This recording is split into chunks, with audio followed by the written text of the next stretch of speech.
En outre, il y a à se poser des questions sur la validité réelle de ces accords.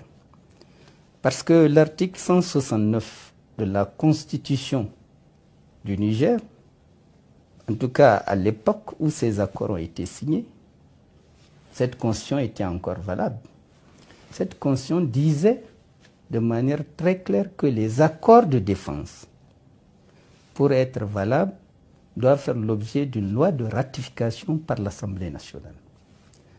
Or, ces accords n'ont jamais été soumis à ratification au niveau de l'Assemblée nationale.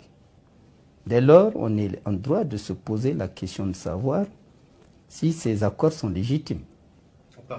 C'est un accord entre un individu et un gouvernement étranger. Et la procédure en vigueur prévue en la matière, c'est que ces accords doivent être soumis à la loi de ratification de l'Assemblée nationale, à un débat au niveau de l'Assemblée nationale, un débat qui est public d'ailleurs, qui permettrait aux Nigériens de savoir si oui ou non la teneur de ces accords lui agrée.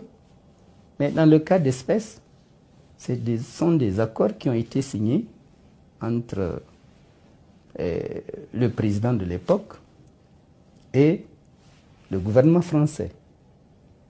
Tant qu'ils n'ont pas reçu la ratification de l'Assemblée, ce sont des accords qui ne peuvent pas être jugés légitimes.